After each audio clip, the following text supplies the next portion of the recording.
Good evening and welcome to the regular meeting of the Eastchester Board of Fire Commissioners for Thursday, December 12, 2019.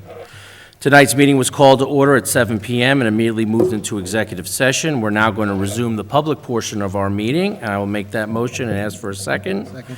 Mr. Carlo, all in favor? Aye. Okay, great.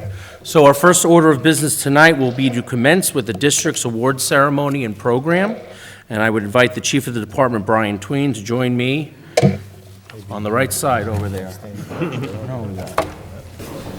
Thank you so much for joining us this evening.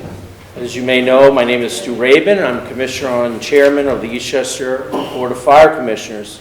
I'm going to keep my comments brief, but will note that tonight is not about a board meeting or an election or politics, but rather giving recognition to the men and women of our department for acts of bravery, honor, valor, and professionalism, and also honoring those members of other neighboring departments that have helped us over the last 2 years. In just the last year, the town has been the center of a number of high-profile fire and medical emergencies, all of which were stabilized and overcome because of the training, dedication, and sacrifice of not only those joining us today, but many others who right now are in our firehouses working and responding to assist our residents. The Eastchester Board of Fire Commissioners wants to first thank the families and friends of our employees who also sacrifice in their own special way when their spouses, sons, daughters, and even dear friends are working and dedicating their own safety and lives in the interest of protecting others. At this time, we will move forward with our program, and I would ask David Stupple and his family to join myself and Chief Tween so that I may administer the oath of office for Fire Lieutenant.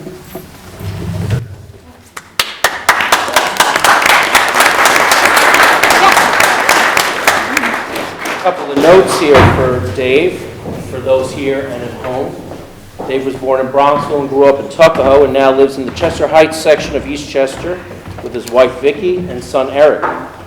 He was hired as a career firefighter on September 9, 2000 and promoted to Fire Lieutenant on August 3rd of this year.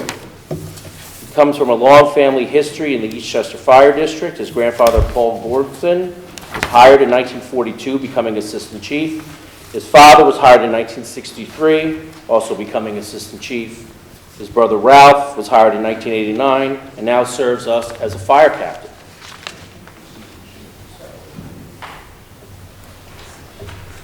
Raise your right hand. I state your name, do solemnly swear, repeat after me, sorry. I, David Stubble, do solemnly swear that I will support the Constitution of the United States and the Constitution of the State of New York, that I will support the Constitution of the United States and the State of New York, and that I will faithfully discharge the duties of the office of Lieutenant of the Fire District of the Town of Eastchester, and I will faithfully discharge the duties of Lieutenant of Eastchester Fire District according to the best of my ability. according to the best of my abilities. Congratulations on your promotion.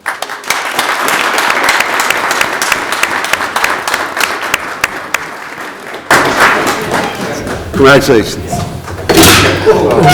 Come over and jump on you. Congratulations.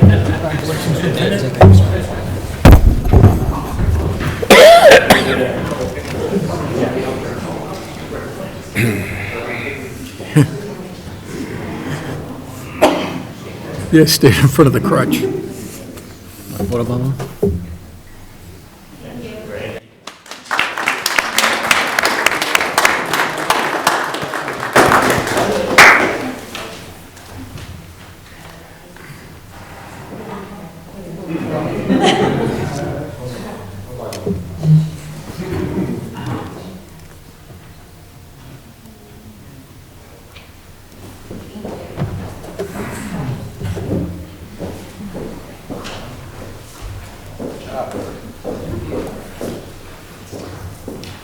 Should also take a moment to introduce our commissioners. We don't usually have this many people in our midst on a Thursday or a Tuesday night. So from here we have Vice Chairman Tom Roach, Commissioner Anthony Laurie, Commissioner Dennis Winter, and Commissioner Paul Carlo.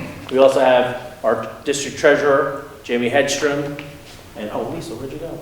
Oh, there you are, Lisa. Lisa Gutierrez, our District Secretary. So thank you all for being here.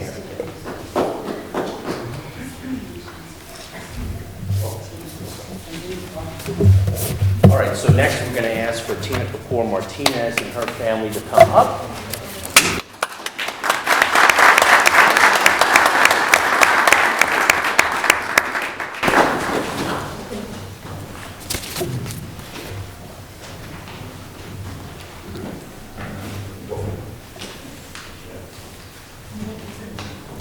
A couple of notes on Tina. Born and raised in Bronxville, New York, she went on to graduate from Boston University with a degree in biology and a minor in marine sciences. She returned to Bronxville in 1994 and joined to serve her community as a volunteer firefighter in 1995. She was hired as a career fighter on August 30th of 1997. She has raised two daughters, Julia, a college graduate, and Brianna, who is a freshman in college. Tina has recently been promoted to fire lieutenant as of December 7th, 2019. At her professional ceremony, she will be recognized with a unit citation for her actions working at a third alarm fire at the 235 Garth Road fire of October of 2018. So Tina, thank you so much for coming up here. Could you please raise your right hand and administer the oath? I state your name, do solemnly swear. Do solemnly swear. That I will support the Constitution of the United States and the Constitution of the State of New York. And that I will faithfully discharge the duties of the office of Lieutenant of the Fire District of the Town of Eastchester. Discharge the duties of the office of Lieutenant of the Eastchester Fire District. According to the best of my ability. Congratulations.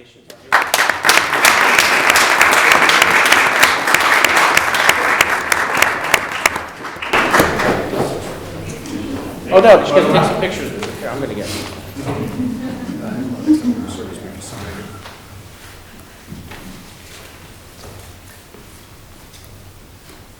Great. Tina?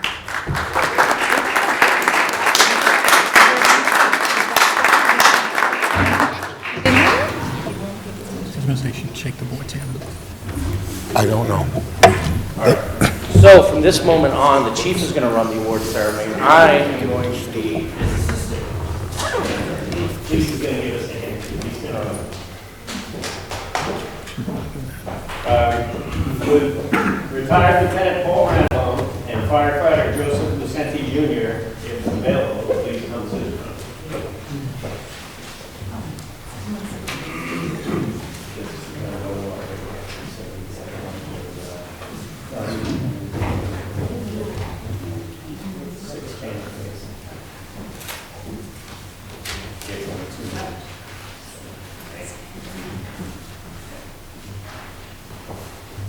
On Sunday, June 24, 2018, Eastchester Fire Department responded to 6 Channing Place, Eastchester, for a report of a man fallen. Upon arrival, Lieutenant Paul Randall and firefighter Joseph Lucenti Jr. found a male lying on the floor unresponsive. The patient was assessed and found to be in cardiac arrest. CPR was initiated by fire department members, and upon the arrival of evac paramedic Katrine Svensson, advanced life support interventions were started. The patient was transported by evac to New York Presbyterian Lawrence Hospital Emergency Department. The patient was ultimately discharged from the hospital. If not for the swift and professional actions of these firefighters and evac, the victim would not have survived this life-threatening episode. This fire officer and firefighter acted in the finest traditions of the fire service. Therefore, the following members are recognized for their actions. Lieutenant Paul Ranalone and firefighter Joseph Lucenti are awarded an EMS Class 1 commendation.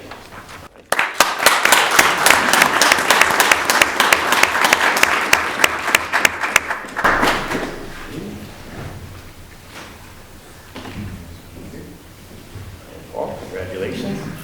We'll be seeing you later. All right. Can we get a picture? Congratulations, guys. Good job. Joe? And you, you're free to hand it. Before you go, Paul, we're going to take a picture of Jamie. Shift over out of the way. Do you want to come over?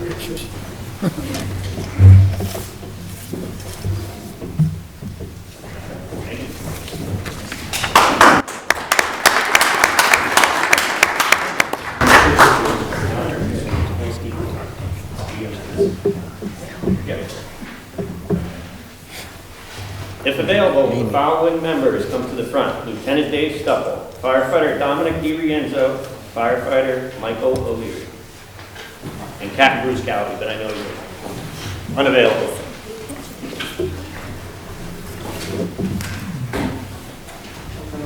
Yeah, welcome back.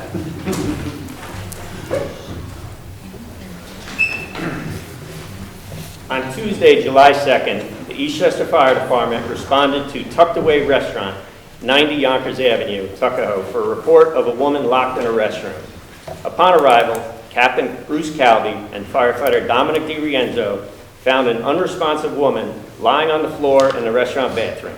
After sizing up the scene, they immediately administered Narcan to the woman, and with the assistance from Lieutenant Dave Stupple and firefighter Michael O'Leary and the on-duty Tuckahoe police officers, they implemented basic life-saving procedures. Upon the arrival of evac paramedic Josh Posnick and the evac crew, the patient was revived and placed in the ambulance. The patient was transported by evac to the hospital emergency department, where the patient was ultimately discharged from the hospital. If not for the swift and professional actions of these firefighters and evac, the victim would not have survived this life-threatening episode. This fire officer and firefighters acted in the finest tradition of the fire service.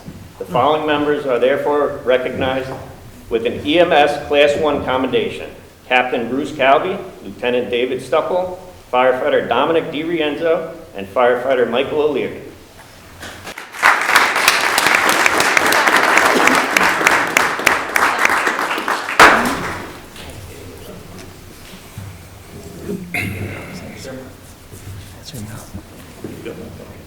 All right. Congratulations, man. Oh, sorry. Tom?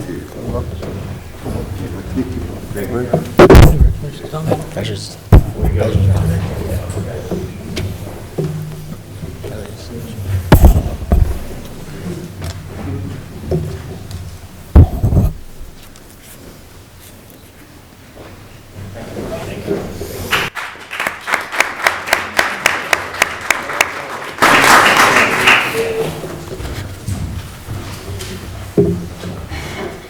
Might need a little room up here. All right. With the following members, please come forward if available. Captain Bruce Calvi, Lieutenant John DiBitetto, Lieutenant Dan Olivier, Lieutenant Tina Kapoor Martinez, firefighter William Modesto, firefighter Frank Nanarello, firefighter John Pinto, firefighter Kenneth Simonides, firefighter Sean McGee, firefighter Dominic DiRienzo, firefighter Greg Vitavai, firefighter Frank Greenbaum, firefighter John Bernazza, and firefighter Michael O'Leary.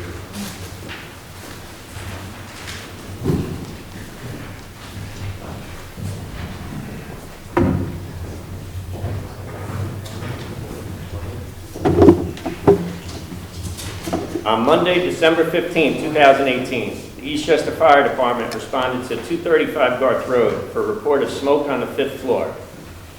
As luck would have it, and this is the captain's grade, Car 2102, Engine 31, and Tower Ladder 17 were just concluding a building familiarization drill in an adjacent building on Garth Road. Captain Bruce Calvi and the members of Group 2 arrived within 1 minute and found a fire in apartment A5G.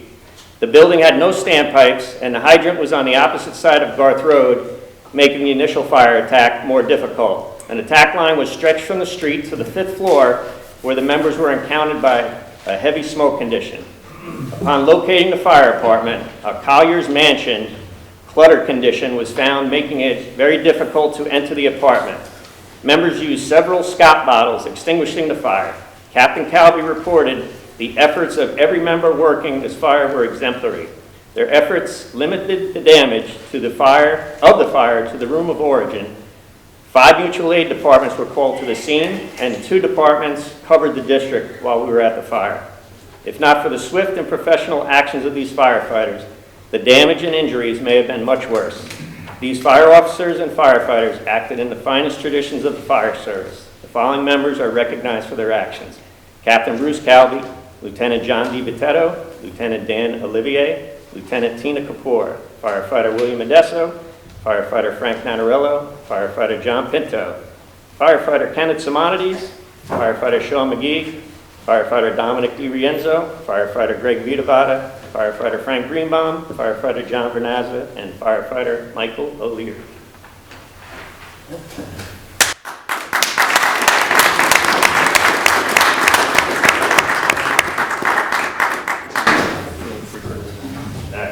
Come up one at a time, we'll give you your certificates and your ribbons.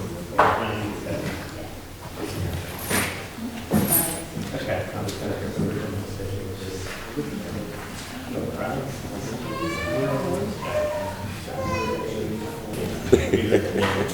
They like to do at college. Congratulations. Swap them later. Yeah, right.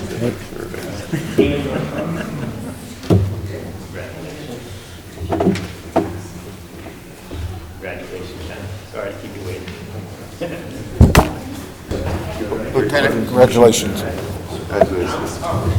Congratulations. John, congratulations to you, John. Go, Frank.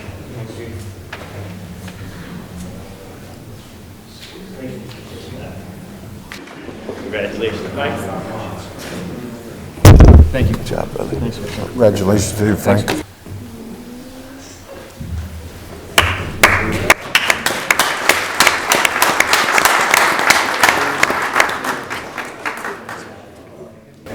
Lisa, do you need Will the more of following New Rochelle Ladder 12 more of members these? please come forward? Deputy Chief Donald Bradley, firefighter Anthony Costa, and firefighter Thomas Hensler, if available.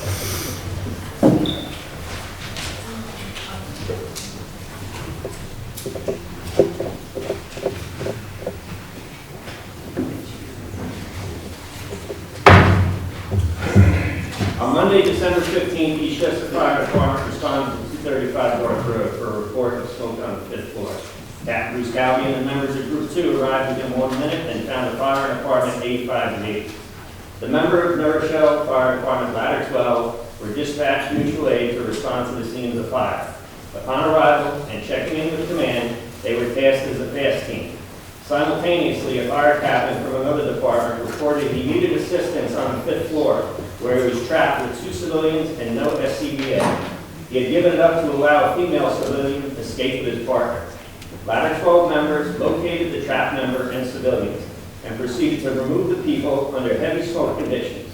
Using a thermal imaging camera and another firefighter giving up his SCBA, the civilians and the fire captain were safely removed to the exterior. The smoke and heat conditions in the apartment and hallway made extreme measures necessary. Engine 22 members also assisted in these rescues to remove members and civilians. If not for their swift and professional actions of these firefighters, more serious injuries or possibly fatalities may have occurred. These fire officers and firefighters acted in the finest traditions of the fire service, and they will be recognized for their action with a plaque. Deputy Chief Donald Bradley, firefighter Anthony Costa, and firefighter Thomas Hensler.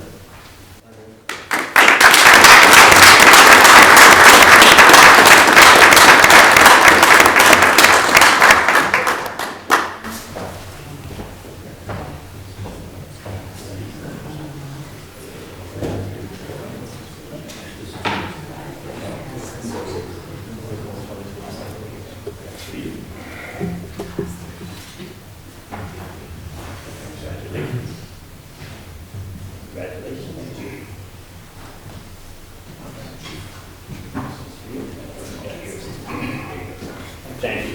Nice job.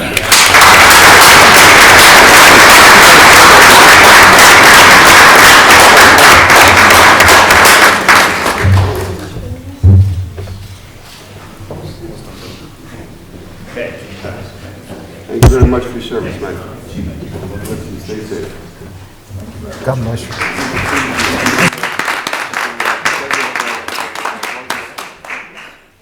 Yep. If the following New Rochelle Engine 22 members could please come forward if available.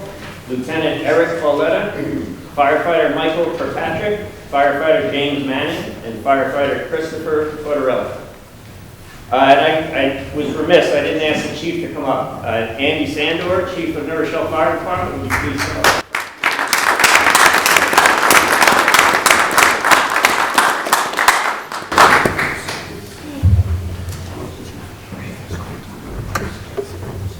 The narrative is exactly the same as Ladder 12. I'll just mention that the the firefighters are always trained not to give up your air packs, but when you have to save somebody's life, you do extreme measures.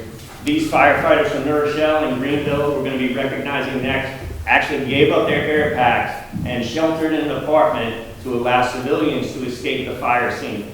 It was a 5th floor fire in a multiple dwelling apartment building. It was extremely heavy smoke and heat conditions due to the Collier's mansion type. It took a long time to get to the scene of the fire and extinguish it.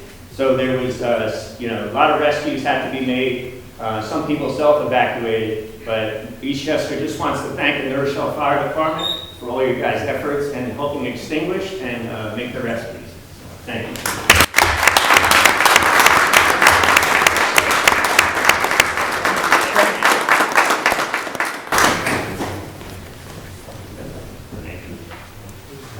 Hold on a second, we got a plaque as well. Sorry, they're back.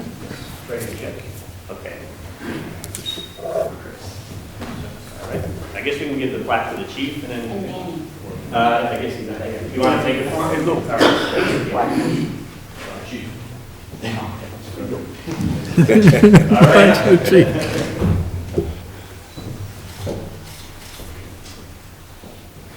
All right. Thank you, man.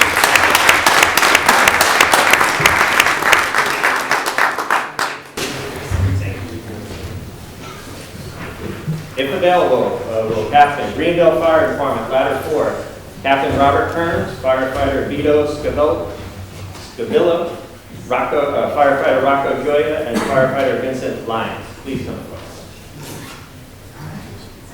I believe Commissioner Walter Groden from the Greenville Fire Department is here. Doesn't mind coming forward as well? Thank you.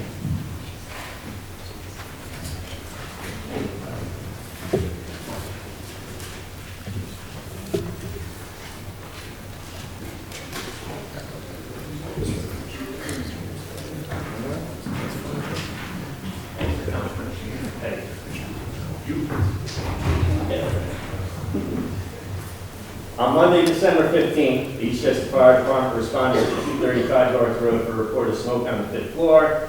I'll skip to where Ladder 4 comes in. The members of Greenville Ladder 4 were dispatched to respond to the scene of the fire. Upon arrival, they went to the fire floor to begin evacuation and primary search. They were able to locate 3 civilians in an apartment. Captain Robert Kearns selflessly gave up his air pack so his partner, firefighter Vito Scavilla, could bring a female civilian to safety. Captain Kearns sheltered with the 2 male civilians in the apartment and awaited rescue. Ladder 4 chauffeur, firefighter Rocco Gioia, attempted to maneuver Ladder 4 to the rear of the building for an aerial rescue, and firefighter Vincent Lyons assisted with the extinguishment of the fire. The smoke and heat conditions in the apartment and hallway made extreme measures necessary. Ladder 4 members were instrumental in saving 3 civilian lives that day. If not for the swift and professional actions of these firefighters, more serious injuries or possibly fatalities may have occurred. The fire officer and firefighters acted in the finest traditions of the fire service. The following members are recognized: Captain Robert Kearns, firefighter Vito Scavilla, firefighter Rocco Gioia, and firefighter Vincent Lyons.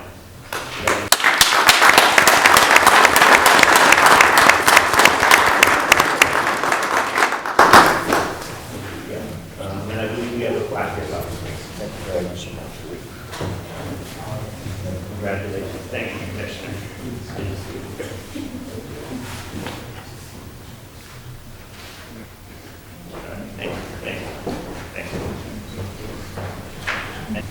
It's a little late coming, but we wanted to recognize retired Chief Michael Brogan. He joined the district as a volunteer in 1984, and as a career member, as a volunteer in 1978, and as a career member in 1984, and he honorably retired March 31st, 2017. We thank you for your valuable service, commitment, hard work, and dedication to our public safety for over 39 years from the Eastchester Fire District Board of Commissioners.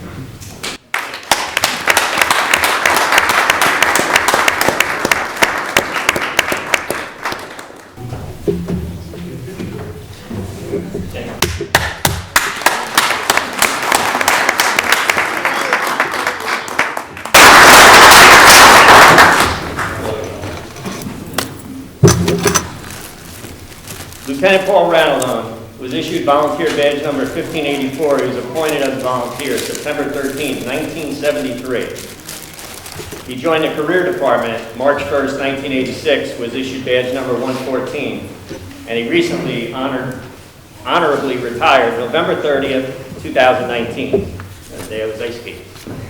We thank you for your valuable service, commitment, hard work, and dedication to our public safety for over 46 years. From the Eastchester Fire District Board of Commissioners.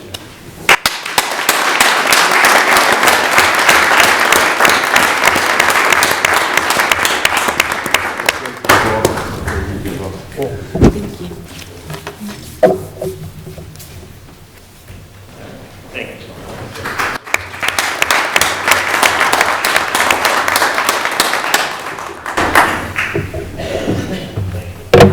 And that concludes the award part of the ceremony. Yeah, right here. Thank you, Chief. Thank you so much for putting that together. And Lisa and Jamie, thanks so much. So what we're going to do is we're going to take an intermission for ourselves and invite you all to go over to the Bronxville Firehouse and enjoy some refreshments on behalf of the district. All right, thank you. We're going to move on to the next portion of our meeting, which is the treasurer's report. I'm sorry, excuse me, we got the 2019 election certification. Lisa, could we start there? Yes. Thank you. The certificate of results cast at the annual election of the Town Fire District of the Town of Eastchester, New York, held on December 10th, 2019. I, Lisa Gutierrez, being the chairman of the election, do hereby certify that at the annual election of the Town Fire District of the Town of Eastchester, New York, held therein on December 10th, 2019, the following facts are true and correct with respect to the Eastchester, New York Fire District. With respect to the election of one Fire District Commissioner for a full term of 5 years commencing January 1st, 2020 and terminating December 31st, 2024, total number of votes cast, 1,009. Total number of write-ins, 0. Votes were cast for the following candidates for the office of Fire District Commissioner for a full term of 5 years. Mr. Anthony Laurie, 462 votes. Mr. Brian Keating, 547 votes. And I went to the town today and I delivered the results. Okay. Thank you, Lisa, for everything you did for the election, like you have in the last few years. It's a huge, huge undertaking, and we really do appreciate you working as hard as you do to keep that organized. So thank you so much. Next, we'll do our treasurer's report. Jamie? Oh, yeah. No. Physically, it's not anymore. Okay, thank you. Tonight, we're looking at the financials as of November 30th. They currently present a net budget surplus of approximately $1 million. This includes income over budget of approximately $200,000, which relates to our Treasury Direct investments, as well as some recoupment of legal expenses from prior years and workers' comp reimbursements. It looks like for the year, certain expenses where we do expect to come in under budget that's contributing to the surplus. Our professional fee, our legal fees are much lower than anticipated. Vehicle maintenance is lower. You know, we did purchase some new engines. Our physician costs, since we worked out a new arrangement with a new doctor, we had some good results with our workers' comp. The rates came down lower there. So there are quite a few areas where we came in under budget. Again, also our certs.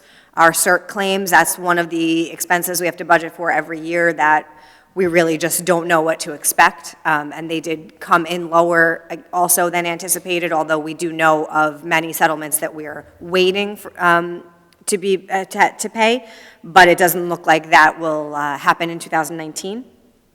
And again, there were certain things that we did budget for in 2019 that, with best of intentions, we have not been able to actually complete in 2019 while we've, for instance, the chief's car and the Cascade system, where we have done the process, we've gone through the process, we've approved it, we're just waiting on vendors. Again, so those will be items that we'll carry with us into 2020. When we go through our audit process, you know, those will be encumbered funds that we will show as we go into the year. I don't have any budget transfer recommendations for this evening, but I will have them at the next meeting. One area, I think I mentioned it last year, we haven't had to talk about overtime much this year, but as we are at the end of the year, I do know that we will need a budget transfer for overtime.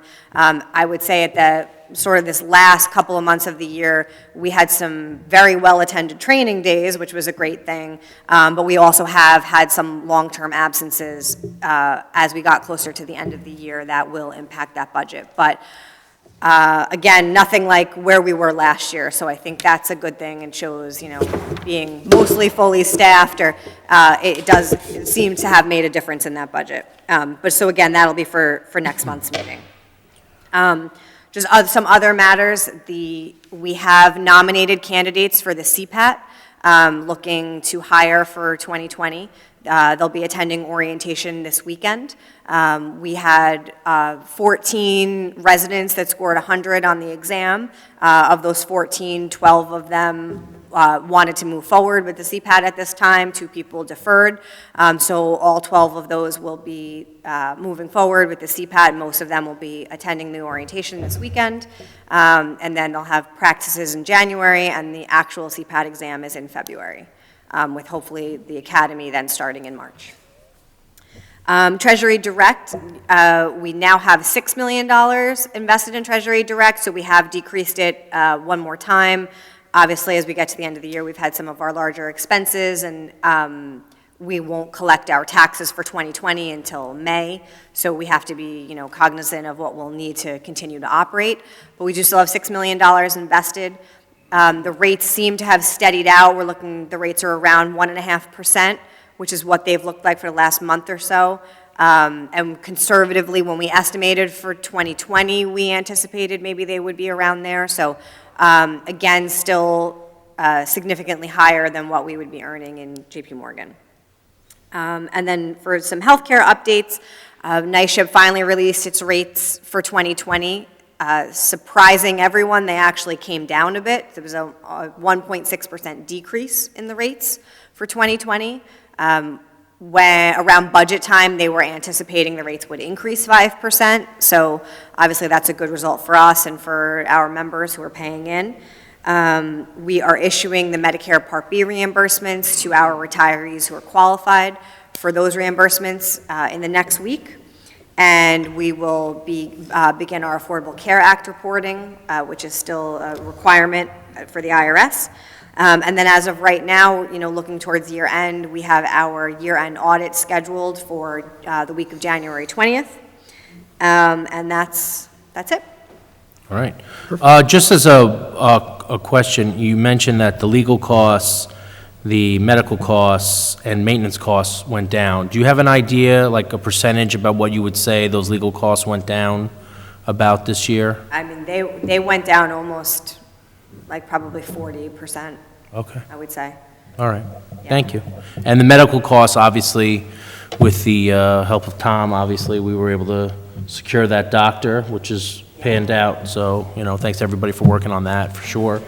It's a good job, especially Mr. Roach, who went up there, and Dennis, too, started, but you went up there and went right into that office and brought those documents and got it done. So thank you so much, everybody, for getting that, because I think that is very good for the district. All right. Thanks, Jamie, so much.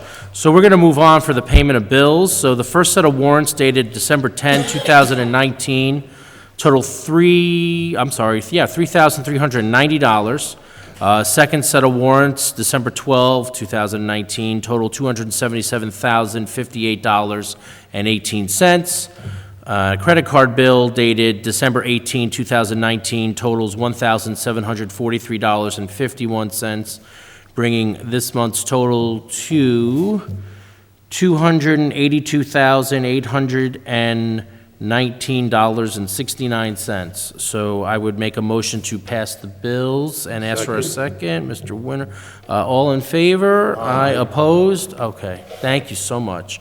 Chief, your report. Thank you, Commissioner. All right. Monthly activity report, November 2019. Alarm activity, 374 alarms, 9 were fire-related, 190 were EMS or rescue-related. We gave mutual aid 2 times, once to New Rochelle Fire Department to stand by in one of their firehouses, and once to Scarsdale Fire Department to stand by in one of their houses. We did have a fire in the month of December, early December 1st, 5 in the morning. We had a second alarm fire on Grand Boulevard. I want to thank New Rochelle Fire Department for coming to the scene to help with the fire, and the Fire Department of Mount Vernon went to our Station 1 to cover our district while we were at the fire. The 26 new portables that we have ordered have finally arrived at ESS after a month or 2 of delays. They are now out for engraving, which should be about a week or 10 days. Then they will get programmed and they can be placed in service after the members are trained in their use. There will also be a new portable radio policy implemented at the same time regarding the use of a command channel and fireground channel at alarms. Maintenance mechanic Tim Dalton has been busy with several projects, mostly relating to heating systems in the various firehouses. Chester Heights, that baseboard heat has been installed and it seems to be working fine. The new boiler was activated at Station 3 by the plumbers. There's a few bugs to work out, Tim said, but they're coming back. They had to bleed out the system, but they think that they have it solved now, so hopefully that runs, the new boiler runs without any further problems. And congratulations to Tim and his family as his daughter gave birth to a son yesterday. Vehicle maintenance continues through the use of outside vendors. The tower ladder is out of service with a blown turbo. The part should arrive Monday at Ruscon, and hopefully we get it back on Tuesday or Wednesday if there was no further damage in the failure, meaning no parts dropped down into the motor and caused further damage. The tower ladder is a 2003 American LaFrance, and I would recommend the board consider replacement in the next year or 2 because it was, it's getting older. I would recommend that be the next apparatus we replace. Fire prevention and code enforcement activities continue with numerous plan reviews and inspections, and the members have completed numerous Civic Association tree lightings and holiday details. Currently, there are 4 members out on long-term absence, and 1 member came back from a long-term absence, and 1 member continues to work on light duty. 39 members attended 1 of 2 training days at the Westchester County Fire Training Center. The members trained on ropes, high-angle rescue, and live fire training. Unfortunately, the members on the second day, due to the cold temperatures, were not allowed to do live fire training as the county has restrictions for safety. They don't want people slipping on ice when they're 4 flights up on a fire escape. So they just did rope training and other training at the props they have up there. This training reinforced the 16 members that took the rope operations class in October and November, and introduced some of the new equipment to the members and new skills to the other members that didn't take the training. Thank you to the captains for organizing the groups and the training days, and thank you also to firefighter Dominic DiRienzo, as he was one of the instructors for the high-angle rope evolutions. I heard a lot of positive feedback from the members on the training, and they thought it was well worth it. The Local 916 Safety Committee has requested a meeting, as we said last month. Unfortunately, due to my injury, we were not able to have the date that we had scheduled, so I'll coordinate with the commissioners to try to get a new date scheduled, hopefully by the end of the year. Congratulations to Paul Ranalone on his retirement after more than 12 years as an Eastchester volunteer firefighter and more than 33 years as a career firefighter, including 20 years as a fire lieutenant, for a total of more than 46 years of service to the district. And congratulations to the 2 lieutenants, Dave Stupple and Tina Kapoor, on their recent promotions to fire lieutenant. I did get information today that the Fire Academy will run in the spring. They have the minimum number of 12 career firefighters that they need, so if we hire 2, that would be 2 of the 12, so there will be an academy in the spring. There was some question due to the layoffs of people in Newburgh, whether departments would pick up those firefighters, but we have enough for the Westchester Academy to run. And finally, I just want to thank Commissioner Laurie for 5 years serving on the board. It's a pleasure working with you, and good luck to you. And I'll see you at all the veterans things. Thank you, Chief. Thank you very Thank much. you, Chief. Okay. Thank you. Okay. As far as Chester Heights and Bronxville, I really think you kind of hit all the notes of where we're at as far as that construction. And right now, we're just trying to hope to move into the next phase of the interior in Chester Heights in the winter and get some bids in front of us to approve and then send out. Bronxville's boiler replacement should be just about. It's up and running yeah. today. So what about the? The first day they had a bug Yeah. or two. It wasn't getting heat upstairs or whatever the problem was, but they came back and bled the system out. So hopefully that solved the All right, problem. great. So we're in good shape, at least to get through the winter. Yeah. All right. And they did beautiful Fantastic. work, and that turned out to be a much more complicated installation than I envisioned it to be. It was a lot of work. They did a nice job. I would say that we can move on to, let's see, Local 916 is not here, right? No. Anything from the volunteers tonight? Nothing. Okay. See, I have, Chief, you're going to be looking to do some upgrades, right, with the fire engines, iPads, cellular, and all Yes, yeah, that? technology upgrades. Right, in the technology 2020 upgrades. budgets. Right, so, A lot of our equipment, it runs on Windows 7, and after January 20th or 22nd, Windows is no longer going to support security updates for the Windows 7. Our laptops in the rigs are probably 12 to 14 years old, and the desktops that we have in the firehouse, mine runs on Windows 7, the captain's, and I know Lisa's does as well, so those computers are going to get replaced. And we spoke about having a computer with internet access in each firehouse so we can go to digital, check reports, and so yes, I'm hoping to do quite a bit of technology upgrades for 2020. all right, great. So we had this discussion, and what we're going to do is we're going to, well, my recommendation to the board would be to permit for the chief to move forward with putting together whatever plan he needs to find a vendor to do all of these, whatever assistance you need. Just come back to us and let us know if there's anybody you'd like to work with as far as upgrading, the iPads, using the cellular service, the website, all the communications, everything like you have been doing with the phone. So if there's somebody you want to use, just get it back to us, let us see. I mean, to me, I feel like the chief should just run with it. I mean. I do. Former Commissioner Jerry Nalpal sent election results over email, and he had a link on the website. I think we need professional services to help that website out. There was only 4 things on it. We're not really using it to the best of our ability. Do you agree that we could use someone coming in and to restructure it for I us? think they're all separate, though. I mean, it's a shame Microsoft's getting rid of Windows 7, because when you move to 10, you're going to be wishing you had 7 still. Anybody who uses 10. Well, I think 10's going too. Yeah, They're they all, saying but that's 365 Microsoft's is- plan. XP was a great server, and they got rid of XP, and now they're getting rid of 7, and then they'll get rid of 10. That's just planned obsolescence for Microsoft. But I think it's different skill sets for different things. I think the desktop stuff is pretty generic. We generally buy that stuff from Dell. The state contractor, Dell, I think they state contract them even. Yeah, sometimes we go through them, sometimes we just, Micro City and Yonkers has, if you go on there, if we get 3 quotes, sometimes we do it that way, sometimes we do it state contract. Yeah, so I think it depends on what we're looking to solve, For a website development, who's ever going to do that, it's probably going to be different than who does your desktops and your other things. So, and the and the equipment inside the fire engines is going to be different than the guy who builds the website. Well, I said one, we solicited a couple of different places. One came back so far, and they've pretty much given an all-in deal to help the chief with as far as, they're also the IT company that handles EVAC, which there could be some savings there in the future if we try to bundle some purchases together, even through Dell or on state contract or whatever.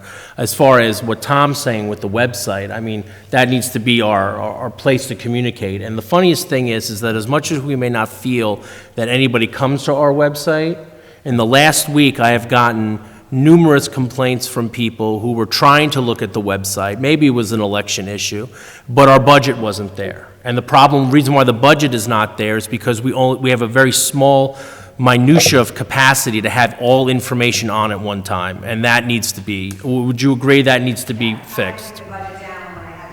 Right, so that's not really the way we should be operating. So I think we do need somebody to come in and look over those communications, maintain that our budget, our minutes need to be up on that website as well, just like every municipality that we have local to us. so that we can be capable of providing that information regularly and not take somebody's complaint to be the catalyst that makes us do what we should be doing. So that's my opinion. The chief. I'm saying, though, to build a website, the skill set to build a website, like the Village of Bronxville has an extremely good website. Well, we don't need an incredibly large website. I mean, something like Squarespace or Bandzoogle or something very smallly Hire somebody like who's the village is using or the town of Eastchester is using and a website design person and let them do it. Well, that's what we're talking about. Yeah, but that's not going to be all in one. That's also going to But do. the quote we got today is an all-in-one that is able to do that. Yeah, So when I the don't know chief if gets two more, and we'll see what happens, you know? It's just a conversation to have. There needs to be a little bit of a separation of those things. It can't be on the chief's plate to do that stuff. Shouldn't be on a commissioner's plate to handle those things, I don't think. And the secretary and the treasurer can utilize it once it's created, and the chief can do those updates. I just think that for the board, I mean, for us not to have our budget up there and our excuse is we don't have enough space to have it up there. It's, at this point in time with an $18 million budget, I just don't think it's a viable excuse. I think we need to have it up But there. I So, think we're both saying the same thing, but I just. don't well, I think think that you're saying there isn't one that exists, and I'm telling you that we found at least one right now that would be able to do that for us, No, so. there's millions of people who can make websites and do all this kind of stuff. Right, I but what just we're think- saying is somebody who can help the chief spec out iPads, spec out the programming, spec out the proper cellular service. Is it T-Mobile? Is it AT&T? T-Mobile is cheap right now, but maybe they don't work well with the fire programming and all that other stuff. It's somebody to help the chief. I think he needs help. We don't have an assistant chief, and we're not going to pay a captain to do this stuff. I think it's a help. It's just something for the board to consider. We're not entering a contract with anyone tonight. Something for him to consider. He seems very open to it. It would allow him to not have to be in charge more of firematic and administration than IT and technical. And as we've seen in the last week, there could be any time when a commissioner could be no longer on the board, and then what? He has the carte blanche to say who's the next person who's going to be in charge of it? That doesn't jive well with me. So I'm just saying, let the chief handle all those things. Find those people to be those vendors. That's all. That's all I'm saying. Things like, do you have a password to the website? I do, yeah. You do. Yeah. And do you? No. And do you? You don't. Lisa, do you? Jamie, you do, right? I don't. So it's kind of spotty, right? Some people have access to certain things, some people don't. So it's probably better if the commissioners step out of it and let the full-time and part-time administrative staff just do that stuff. And our third-party vendor. The website is being updated by others than me. I mean, I don't update the Correct, website. but when you update the website, you're not informing the rest of us of what's going up there. But when somebody has a complaint, and they come to someone like me, and they say, why isn't the budget up there? Should I tell them it's because I don't know why? Is that fair? Or should be, the reason why it's not up there is because we don't have enough capacity. It's just a courtesy. You update it, Paul's updated it, as you've said, I right? think right now, the website is being up by Jamie or the chief when there's an issue, when they want it updated. Now, if somebody was to call me and say they don't see the budget on the website, I would say, fine, give me your email address and I'll send you the budget, and in about 10 seconds, they would have the budget. If I would alleviate that person's concern rather quickly and give them a copy of the budget.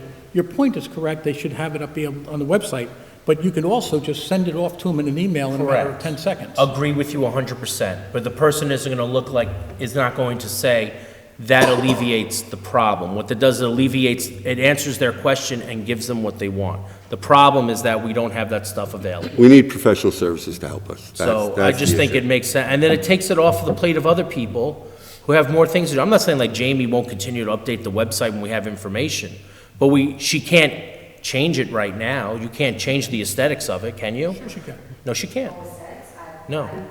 No, she can't increase the capacity of the website. She can't.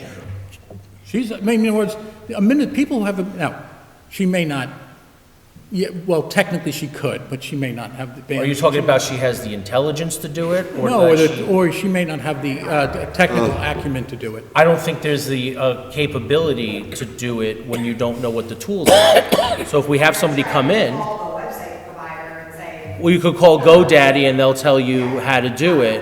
Or they'll do Right. it. Right, but if we use Squarespace or something other that's very easily, malleable, it could make some things very easily. So it's just something to think about for the future. And the chief, I think the board feels confident that you'll be able to make those decisions and get that stuff taken care of. Good.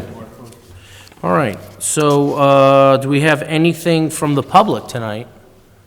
Anthony? Okay. Tony Fiore, Village of Tuckahoe. I just want to say thank you to Commissioner Laurie for all your years of service. Thank you. Thank you. And in case anybody might say it later, your Christmas trees, make sure they're nice and watered. Make sure they don't dry out. Have a Merry Christmas and a Happy New Year, Happy Hanukkah, Happy Kwanzaa. See you all next year. All right, Yeah. thank you very much. That was a very good point that I'll reiterate, is that if you're buying a fresh Christmas tree and you're putting it in your home, it has to be maintained water. They become extremely flammable and extremely dangerous. As soon as those needles start falling off that tree, you have to dispose of it. Thank you, Anthony. That's a great reminder. All right, so we'll move on to our commissioner reports. Commissioner Carlo? I'm good. Okay, Commissioner Winter? All good. Commissioner Roach? I'm good. Commissioner Laurie? Okay, I just want to say something. Sure. First of all, thank you, Lisa, for any help you gave me, Jamie, Chief, Stewart. I just want to have permission if I could read this. All right, go ahead. As this being my final meeting as a commissioner, I would like to take this opportunity to thank all who have supported me over the years. I've always served with the best of the intentions because growing up in Tuckahoe, I was taught that serving my community was an honorable deed. I am so proud of my military service, both 4 years active duty in the Air Force, which included a tour in Vietnam, and 20 years in the Army National Guards. My service taught me the importance of teamwork, training, and having the proper equipment to carry out on my duties. I was introduced to the fire department by my father and elderlies and have served as a volunteer for 47 years as a member of the Tuckahoe Hose Company. My background in firematic service led me to strongly believe that public safety is a top priority in my decision to fully support the training of members of the fire department and maintaining the facilities and the equipment. I want to wish Mr. Kevin the best in carrying out his role as a fire commissioner. Thank you again for giving me the opportunity to represent you the past 5 years. I wish you all a Merry Christmas, a Happy New Year, Happy Kwanzaa, a healthy and prosperous New Year's, and to my Italian colleagues, Buon Nadal, Buonanno, Buonanotte, Arrivederci, and good night to all. My first note is just to remember the Toys for Tots program is going on in town at all of our firehouses. You can still drop off any donations you have for the firemen of Local 916. You can also drop those off at Town Hall. I believe that they'll be bringing those toys up to the center or wherever they drop them off in the next week or so there is some time. So please feel free to do that. I just have a couple of things I want to read here at the end of the year. My best wishes to Commissioner Anthony Laurie. Anthony has been and will continue to be a vital asset to this town, especially in the village of Tuckahoe. I consider Anthony to be a friend, not just a colleague. Although he and I have even had our differences on fire matters and ways to approach them, we always were able to come together at the end of the day and hash out something we both felt was a step forward rather than a step backwards. Anthony is the resident and the commissioner that I believe motivated other members of this board and other citizens throughout the town, win or lose, to do the hardest thing. Be vulnerable to your neighbors as a candidate for local office. More so than the positives, the negatives that you hear, whether planted in the soil of hearsay and politics, rather than truth and honor, will last longer. One's record as a public servant is always available for critique and comment, but playing games or misrepresenting someone's nature, commitment to equality, or dedication to do what is right, even when those who do wrong may get ahead, are actions of people who do not have the best interests of our town in mind. I will miss our professional relationship, but know that you will not be far away. Thank you for your commitment to our nation, our fire department, our local school districts, our veterans, and our Board of Commissioners. Thank you for the kind words. For the year 2019, this board has a list of achievements that may never assume possible to be done in just 12 months. Hearing from the public this week, which I will chalk up to election fever throughout the town, I was reminded that I should close out the year with a positive and reiterate how much good work was done by this board. In 2019, we received 3 new pumper engines that immediately replaced older rigs that suffered from breakdowns and historical failed performances responding or returning from emergencies. We also approved the purchase of a new aerial that should be delivered in September of 2020. The board approved a 2020 operating budget with a very small increase that fell below the New York State tax cap and was only the second increase in the last 3 years. The district settled the gym equipment matter with Local 916 early on in the beginning of 2019, which was the only carried over union legal issue for the previous year, and the district did not enter into any new lawsuits this year. The district finally agreed and ratified the employment agreement for Chief Tween, which was outstanding since March of 2017. Came to an agreement with Local 916 to settle its CBA before the current term's expiration, move forward with the first stages of Light Path Altice upgrades throughout all of our firehouses and updated lines of communication between the district and 60 Control, removing the need for all the old copper tie lines we had been using. Approved the purchasing of a new chief's car, a new air cascade system for the Tuckahoe Firehouse, new tools for responding to emergency for extraction and firefighting, increased the responsibility of house maintenance, and have consistently seen routine maintenance being performed on our properties through the dedication of our maintenance mechanic, the completion of the Chester Heights Firehouse exterior, and many more. So I would just like to congratulate everybody on the board for a really good year. A lot was done. I wish everyone a happy holiday, however you celebrate. Thank you to Jamie, Lisa, my board members, Chief Tween for a great year, and let's continue the momentum in 2020. And I have All right? one comment. I would like to thank all the voters, regardless of who you voted for. Regardless of who you voted for, you came out between 2 o'clock and 9 o'clock, and it was a rainy, a little warmer than usual December's elections, but 3% of the people in town come out to vote, and those 3% to 4% should be commended for doing so. And I commend people for running for public office, and I commend the people who come out and vote for them. So thank you all. All right. Anthony, would you like to make a motion for I'll make the executive? motion to go into executive session. All right, I'll second it. All in favor? Aye. Thank you and good night.